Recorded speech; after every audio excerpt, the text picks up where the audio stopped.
Hey guys, so I thought I would make a follow-up video to my previous video going over what I was kind of planning on doing at League Start. As you know, if you watched the video, I was kind of planning on doing a spell, crit, self-cast kind of setup on Assassin. I wasn't 100% sure the skill, and I started out as Poison Tornado. I did actually start out Poison Tornado, and I messed around with some spells with like self-cast crit.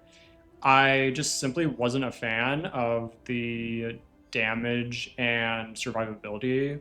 I got to around 92, 93, and then swapped to a Lightning Strike Assassin, which I've been very happy with. I kind of made a interesting defensive setup that I haven't really seen, and this is stacking Avoidance with things like evasion, elusive effect, and the oppressor. So as you may know, the oppressor is usually quite bad, but I have a double foulborn version. This version gives you, it basically replaces the bad mods on the oppressor.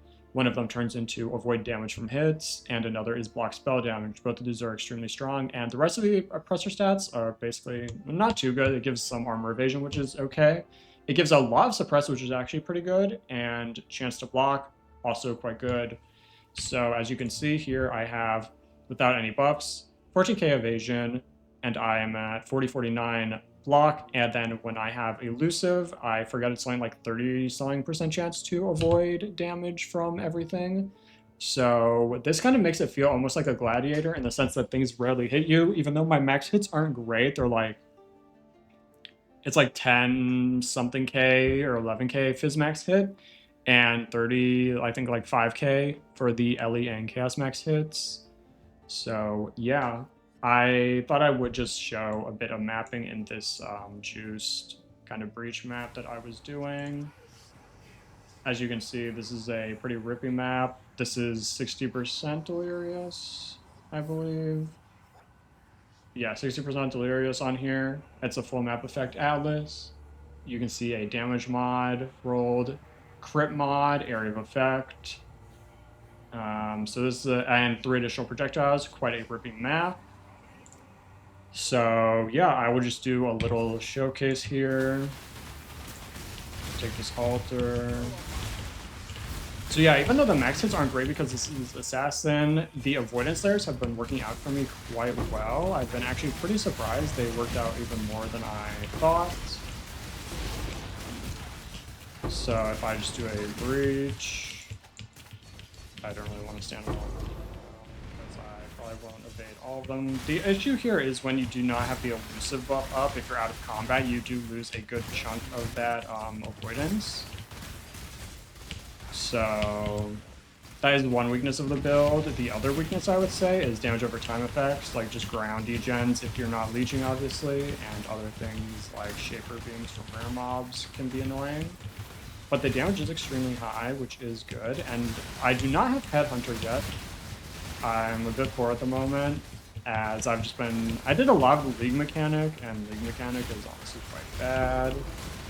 So... But yeah, overall, quite happy with the setup. I have not died recently at all, so, and I've been doing these kind of juice breach maps. So for Assassin, I think it's quite nice because you can't really get very high max hits on Assassin without extreme investment going something like, I guess you can go like Mage Blood and like CI with Escape Artist, but that's a pretty late game thing. And for mapping, I think Headhunter is obviously the best thing, but Mage Blood is definitely overall generically good.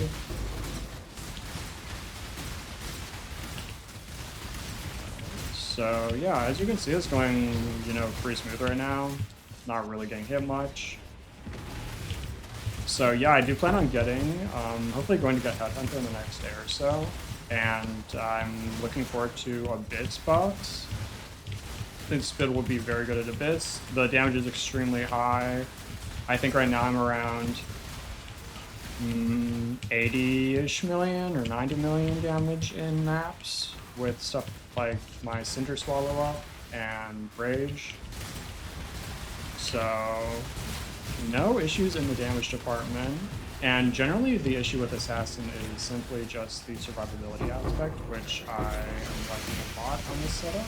Um, it does feel a lot like kind of Gladiator with that lucky block, almost. Obviously not quite as good as that, but it's definitely reminiscent.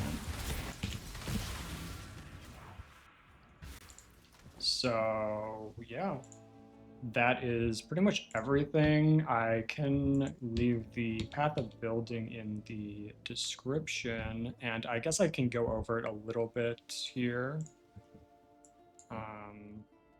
It's not fully done, but yeah, it's mostly done. I think I just want to test a few more things out, but from what I can tell, this is basically the final version besides Headhunter. You could go Mage Blood on this, but I probably would just stick with Headhunter unless you're doing a strat that is like for bossing or something like mercenary farming, which you probably need more survivability on even.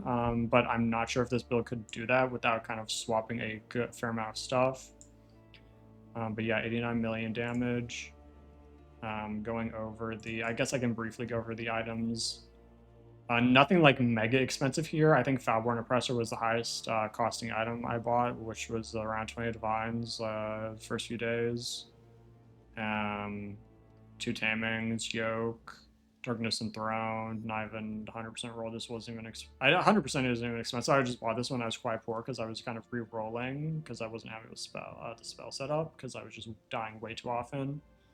But yeah, I guess I could say Cinder Swell will most likely be up during mapping, right? Let's go through the config, make sure there is no super padding or anything.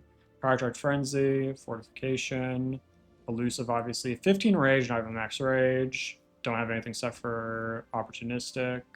No Sigil Power stages. We are using Trinity, and as you saw, I added up the entire time, so 50. These are just stats effects. I have the Bleed Wheel, Poison Tattoo, Blind Tattoo.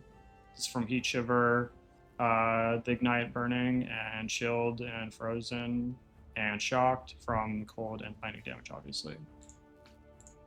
So yeah, and of course this hits 4 times because we are using Forbidden Flame and Flesh set for Shrapnel Specialist. This actually is better than going Nimbus and going something like Polymath. It is literally just more damage, and you also save money by not buying Nimbus, and it's like a 70 divine item or more usually. So yeah, I think this is literally just more damage. I mean, you could go Nimbus and then something like Born in Shadows or even like Escape Artist, and then you could also draw Peach Shiver for more damage and maybe go something like when you do the Mage Build setup. That might actually be better for stuff that requires tankier setups or higher max hits for bossing. But yeah, this is mostly for mapping. I think I'd probably go for a different character if I wanted to solely do like extremely difficult in-map content, like Mercenary Farm, or the old Rogue Exile farm, that kind of thing. But I mean, you could probably get this to do that with some changes. But yeah, I mostly set this up as a juice mapping build. Of course, you can even do Ubers on the setup, right? You have plenty of damage, but it's obviously not specialized for that, because of course getting hit there will likely kill you, and I imagine a lot of their abilities may go through stuff like blocker evasion or avoidance, possibly, depending on which one you're doing. So yeah, that's pretty much it for the video. I just thought I would kind of share the progress on my character and a general update for the league. I'm hoping the Abyss buffs are hype. And yeah, I will probably make an update video if I do another build, or kind of with the finalized and endgame kind of setup for this build. And yeah, looking forward to the Abyss buffs. So thanks for watching, and I will see you guys in the next video.